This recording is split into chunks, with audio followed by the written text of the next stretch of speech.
chunga chuan Selena kan ti dona chumi ma in hei ka esi thar ania lo follow don nia 170199147 ka ID nia chuan win rate ro hi chu du thu sam vak lova Angela hi match atam khop maya 1097 match 43% win rate chawania replace a hupuram don khop mai maro chu hei cushion hi 742 nia hi match za thum somriat vel khel pui chuan replace thei tura ka ngaya poni se Selena kan ti dona tun tuma chuan emblem a hianin hybrid match kan la le mai nga agility observation le mystery shop the hero ludang Selena chuanin I battle spell hi retribution aegis flame shot petrify flicker ramil deuh vekani mar chu flicker hi thatura ngai la than chu blink chhuah sual pal khanin tangkai ve thei ta ni chuanin a hlom ten voi thum sorry hero thum hero li te kan da thina maro chu khang kha viewers te tan ensen vek te boi thla ka voi khata pe chun chu ai chuanin ni khata hian hero pakhat zel hi da taila an sot lang zok em o ka ti dewani than chu daily data nei vek kan ni sia khalai khana boi thlak na chen kha om ve thei ni chuma chuwang chuan tuna tang chuan hero pakhat zel ni khata ti kan tu manga zask hi siam ka tumna rei to maro chu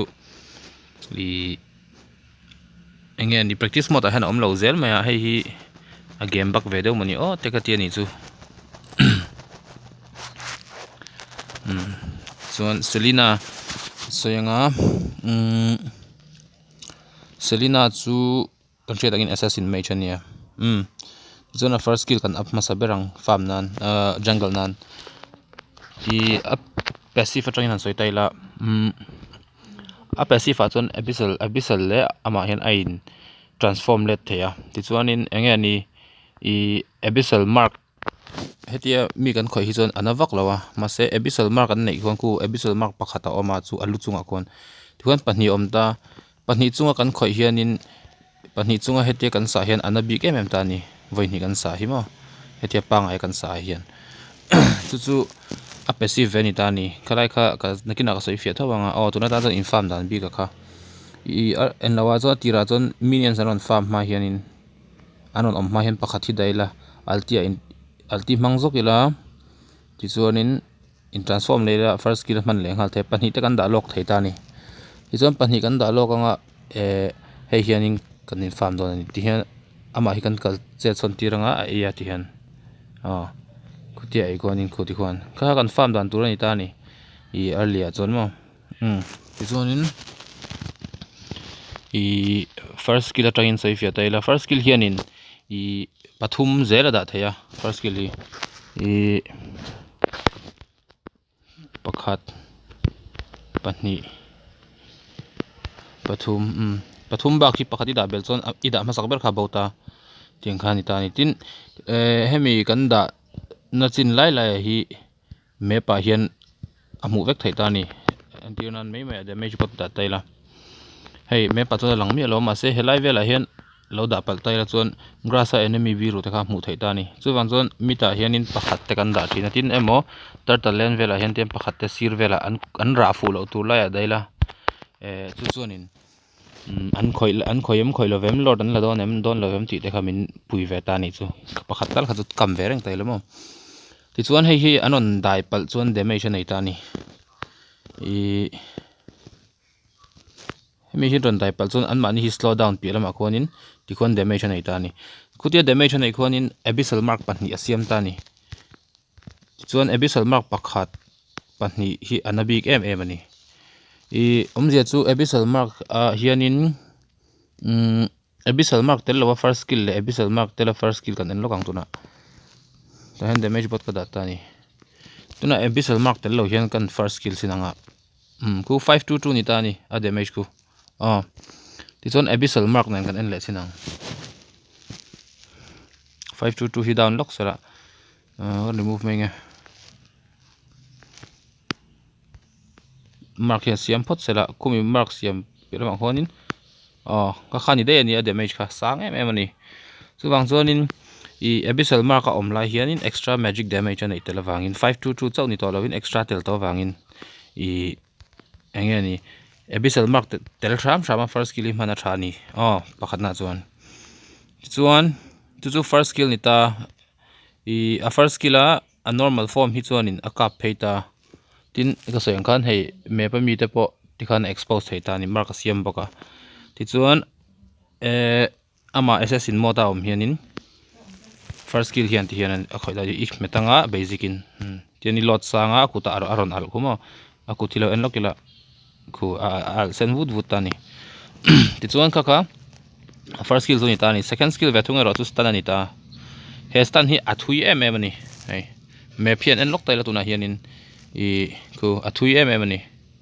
astan thei china hi ma tin hei hi astan thui paule astan chunga rei toite stun zona stun rei vak lawa toite stun hi stun rei vak lawa ni mase thui takistan hi chuanin hei stun rei em ani tin astan chung hemi hian a fu chuanin nangwa hi che rang bok ta ni speed up mode hi sang ta ni hlatang I ka fu phe chuan lokila khu speed up ti khuron langta ama iwa uma iwa khoi theina tura ta ni ti chuanin a first skill hi a second skill hi na keng the ni ama da lok hian hei a keng phei ta ni ti chuanin avastan me ni lovin ti khuan a first skill a hetia wa ka fu nen khain ang deuh rem ta ni hetlai ida dei po khani se he hian I ken phei tir theini ti hian ti chuan first skill in kha anita ni ti chuan ultimate ve thunga hi chuanin hei hi dash skills hi ni mai ta amaro chu enemy fu chuan khu ama hianin hemi skills hianin enemy fu chuanin amang non ngal theini en logang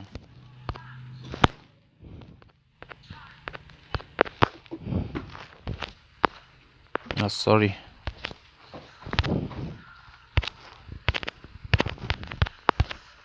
khu mang non ngal theini vai khat khama chu abling lu nan a tha em a damage nei boka tin abling chhuare nan po tha khang khan iti thelpal chuanin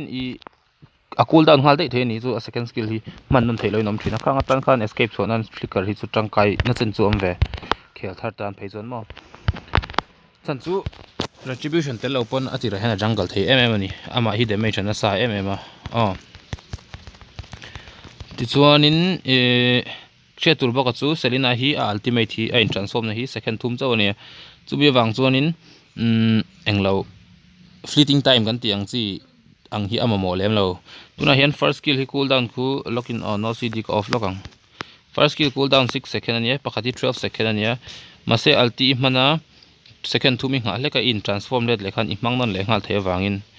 cooldown reduction hi amamo sang te lo lo ani Selena hian mo tu ting lutukin ulti khani in transform le zungzung thetin ulti in transform hianin enge ni mana ei lo boka chumi wang chuanin skills akha if ti thelpon ulti zoila chuanin in normal form akhan let le mai le mangnon le ngal thei don ani second thum chau cooldown angin mo tuna a build kan soyang movement a chuanin magic hei hi kan langa earlier chuanin jungle nan hei tok lutuk ani hunter snipe tok ani movement da hei kan langa chi chuan magic a hianin calamity reaper chuan vent kan concentrated energy holy crystal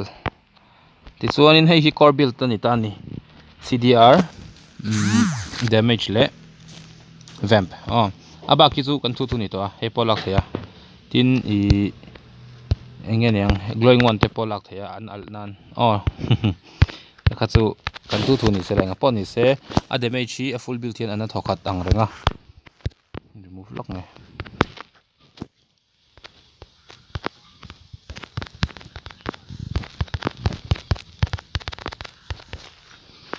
koku apanga yang chu ni ta ni omje chun enemy hi hetia kan vatia an slow down lai te ka po thei rol khanin engeni a ken tir thei bokta ken tir thei bokta thiang khan tin kut rang do tan te phei zonin hemi zuk phun ma sakher lo pawh khan ti dan om ta ni second skill mang ta first skill kap phei ti khan a keng phei tho ani I omje chu kut ran chungai ve khami tur ero kha chuanin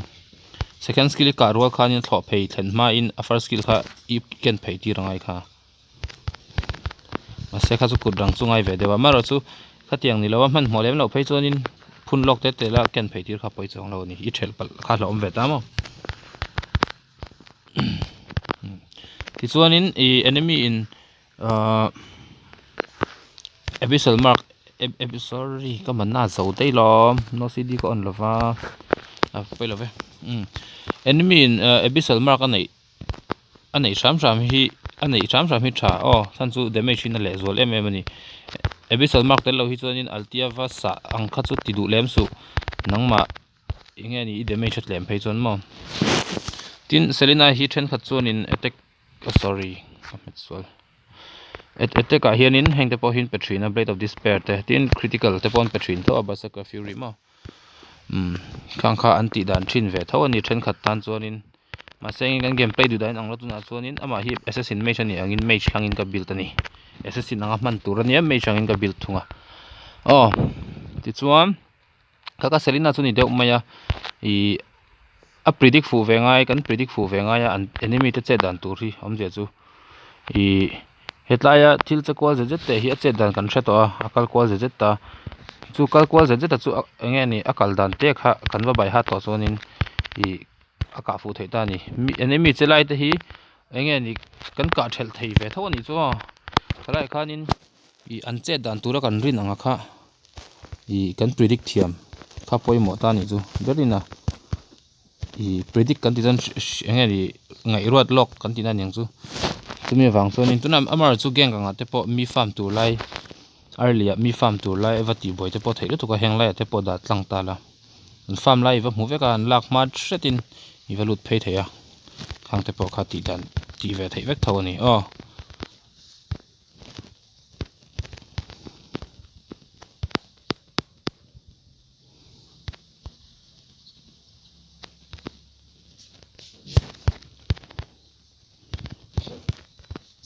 anna lo hle ani abyssal mark tel lo zon